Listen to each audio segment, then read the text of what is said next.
Hey guys, AricRdavid here. Thank you for joining me on part one of my three-part series that will go over how to purchase a home.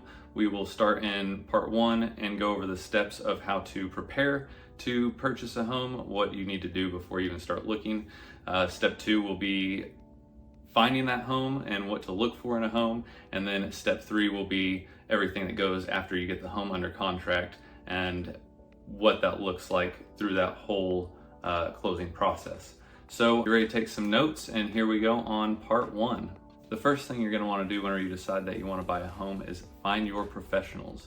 You can either find these people through referrals from friends or family who have recently purchased and had a good experience with them, or you can use Google, read reviews, interview multiple people as well. And those two professionals would be a realtor and a lender. Oftentimes, one or the other can also direct you to the other. So if you find a realtor first through Google or your friends or family and you discuss with them lending options, they should have a short list of people that they like to work with who do a decent job and generally don't drop the ball on any transactions that they've had in the past with them, and that's why they're working with them.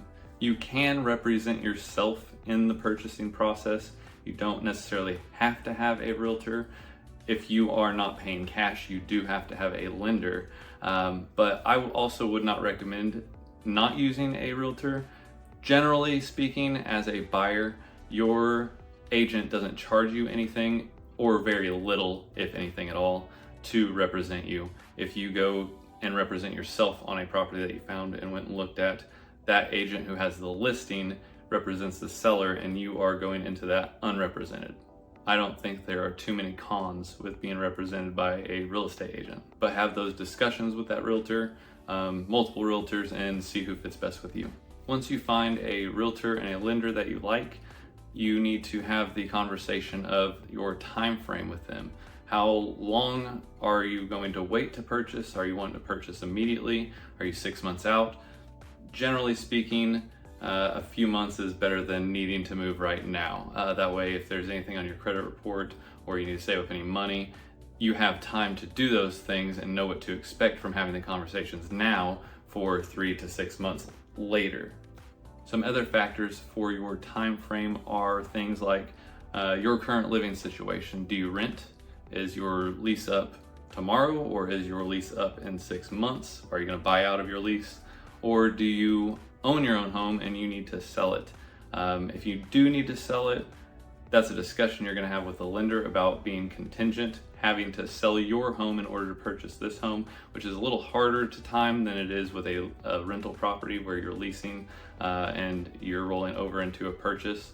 But that would be a discussion you'd need to have with the lender as well, just for whenever they're first looking at your finances. Regardless of your current living situation, your lender is going to ask you things like, what is your budget? What do you want to pay for a monthly mortgage? They're going to tell you what you do qualify for. That budget might be a lot lower than what the payments would be on what you qualify for, and that's just the conversation that you want to have. Interest rates fluctuate. If you're only comfortable at $1,500 to $1,700 a month for your mortgage, but you can be pre-approved to $400, you're probably going to want to stay in the low twos with interest rates the way they are right now. The lender will also check your background, your financial history, your credit, income, debt to income ratio. And again, if you need to sell your home to purchase another home, that will be a factor before they can issue the pre-approval letter. Those pre-approval letters are generally good for 90 days. So that's why I wouldn't want you to get pre-approved necessarily if you're more than 3 months out.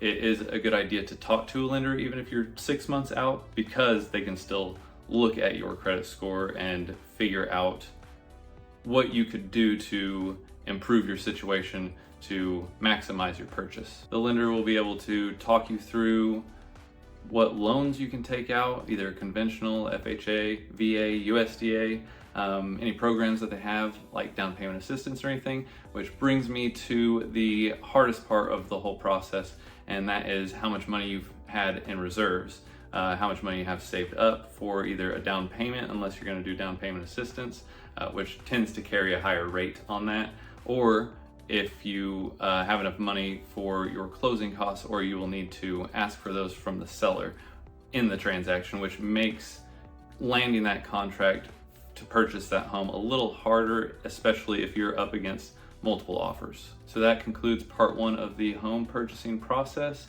Once you get that step all sorted out, you can move on to part two, or if you just want to look ahead, go ahead and start watching part two just to get an idea of how that's going to go, and I will see you on the next one.